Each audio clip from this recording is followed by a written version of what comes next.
Bueno, importante, las lluvias vinieron y no esperen que se compliquen más para revisar techos, para revisar paredes. ¿Qué es lo que debemos hacer en nuestro hogar para mantenerlo bien y luego no pagar las consecuencias? Hoy está con nosotros el ingeniero Alexander Solís y nos va a explicar, bueno, qué hacer, ¿verdad? No solamente para nuestro hogar, sino realmente en toda la comunidad. Muy buenos días, bienvenido. Bueno, muy buenos días, muchísimas gracias.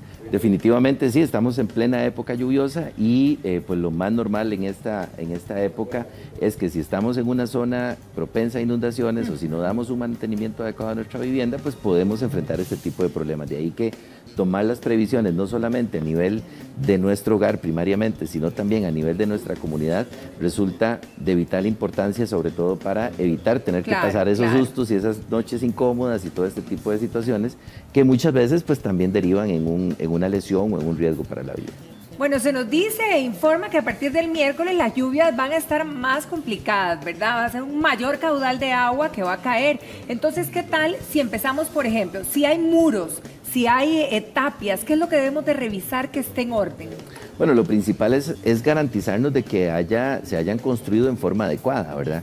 Y eso tiene que ver desde las características de los materiales, el tipo de construcción, la misma persona que las construyó. Muchas veces se construyen muros y tapias improvisados con llantas, con latas, y a eso se le agrega gran peso que de pronto termina también en una acumulación de tierra que al acumular tanta agua claro, aumenta el peso y eso tiende a movilizarse, y si hay una casa cerca o sitios donde haya personas, pues van a estar en riesgo.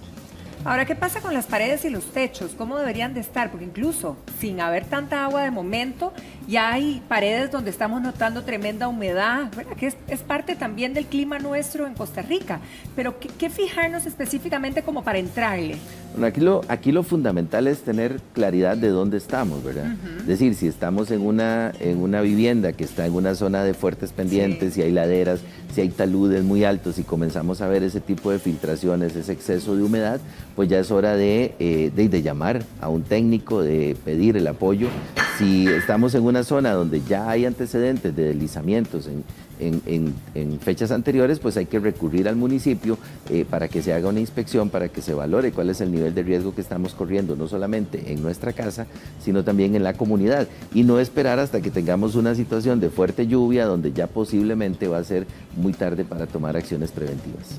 Don Alex, ahora que decía el municipio, ¿a dónde llamo? Es decir, si yo estoy viendo algo en la tapia o incluso todo lo que se refiere a la comunidad en la calle, algo taqueado, ¿a dónde debo de llamar? Bueno, si estamos viéndolo en condición normal, por decirlo de alguna forma, ¿verdad? Es decir, no está lloviendo, estamos preventivamente observando que esa situación puede causar una inundación si tenemos una fuerte lluvia, hay que recurrir a la municipalidad.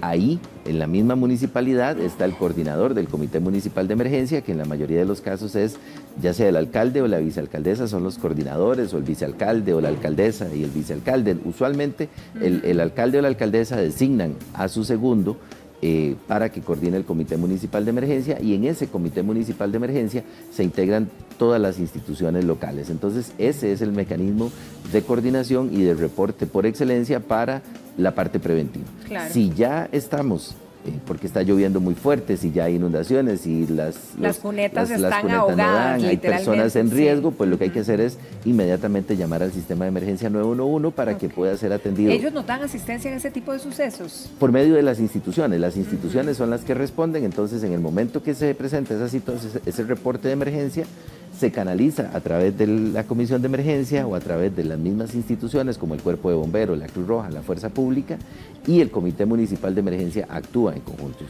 Ahora, por ejemplo, yo vivo en una montaña y sé que mucha gente en un país como este puede ser que vive en diferentes zonas, ¿verdad? Altas, montañosas.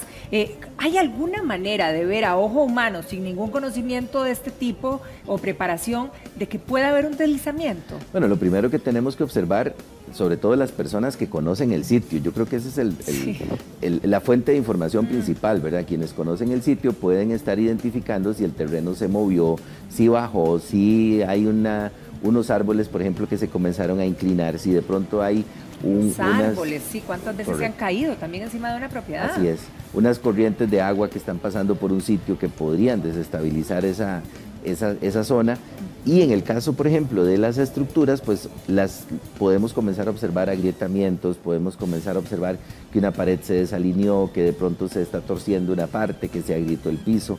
Ese tipo de indicadores pues son los que nos deben llevar inmediatamente a pedir ayuda, como le decía antes, en el Comité Municipal de Emergencia para que se realice la inspección.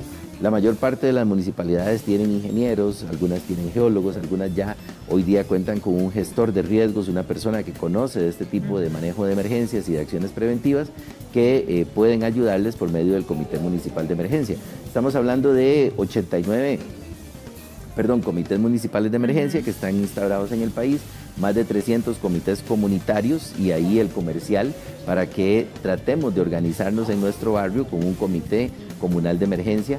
Si no existe un comité comunal de emergencia, pero existe un comité de seguridad ciudadana, por ejemplo, un comité de barrio, una asociación de desarrollo, ese tipo de organizaciones son las que nos van a servir para organizar a la comunidad para atender una emergencia y disponer de un plan comunal de emergencia. Ahora, estando en esta etapa, ¿verdad?, en la que estamos con el clima, que si bien es cierto ha llovido, pues todavía no ha habido consecuencias tremendas, ¿qué pudiéramos hacer nosotros?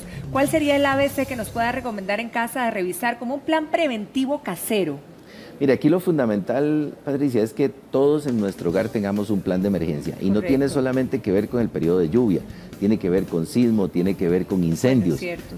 Tiene que ver con inundaciones, tiene que ver con tornados, por ejemplo. Todo este tipo de situaciones que puedan causarnos un daño en nuestra vivienda y que impliquen que nosotros tengamos que tomar una acción preventiva. Lo fundamental es identificar dónde vivimos, ¿verdad? Sí. ¿Cuál es nuestro entorno? ¿Qué condiciones tenemos en nuestro entorno que nos puedan poner en peligro? Eso es lo que nosotros llamamos la identificación de los peligros o las amenazas. Claro, claro. El siguiente punto es saber quiénes somos nosotros. Bueno, quiénes somos lo sabemos, ¿verdad? Pero quiénes vivimos en esta casa, qué condiciones tenemos, qué capacidades tenemos y qué fobias tenemos. De pronto a alguien le da temor, por ejemplo, la oscuridad, y entonces hay que pensar en que hay que tenerle una lámpara a la par por si hay que evacuar la casa cuando está a oscuras. O alguien que no pueda caminar. O alguien que no pueda caminar, la mascota, por ejemplo, las personas que tienen alguna necesidad especial, las personas que tienen alguna enfermedad crónica que requieren un medicamento, todo eso tiene que estar a mano en una mochila, en un salveque, en un maletín de respuesta, agua, por ejemplo. Todo ese tipo de insumos son fundamentales. Le decía que debemos identificar las amenazas en el entorno, debemos identificar en nuestro núcleo familiar qué capacidades tenemos y qué funciones nos corresponde desarrollar. Necesitamos también identificar las zonas seguras dentro de nuestra casa. No siempre lo más seguro es salir de la casa. Algunas veces podríamos más bien permanecer dentro de la casa si hay una zona segura, o en el mismo lote o en el patio de un vecino. Entonces esas zonas de seguridad tenemos que identificarla. Tenemos que definir qué es lo que vamos a hacer nosotros en caso de emergencia, y no solamente tenemos que pensar qué hacemos si todos estamos en la casa, tenemos que pensar qué hacemos si la emergencia ocurre cuando estamos fuera de la casa. Veamos el caso típico: hay un sismo, estamos todos fuera de la casa, los chicos en la escuela, los padres trabajando, y entonces ¿cómo nos reunimos?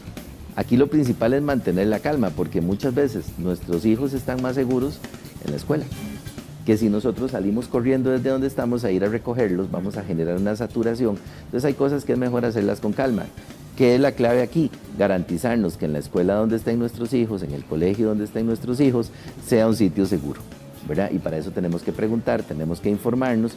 Entonces este tema de la planificación para emergencia no solamente es en el hogar, es en la comunidad, claro, porque convivimos en ese entorno y ahí nos podemos generar ayuda entre nosotros, pero también tiene que ver con la escuela y con el centro de trabajo, porque el centro de trabajo aquí es fundamental también, sí, que el centro de trabajo tenga un plan de respuesta a emergencia. Y también, yéndonos a otro plano desde el punto de vista de la continuidad de las operaciones de cualquier empresa, también existen modalidades donde las empresas se preocupan por la seguridad de los familiares de sus colaboradores, de modo tal que para poder continuar trabajando nos garantizamos que nuestros colaboradores también que los familiares de nuestros colaboradores estén en óptimas condiciones. Toda una revisión que tenemos que hacer, y eso nos queda de tarea entonces para realmente sentirnos seguros. Importante, una revisión y una red de apoyo. Correcto. ¿Verdad? Que esa red de apoyo va desde lo familiar, lo comunitario y también en el ámbito de la municipalidad y lo laboral. Por supuesto.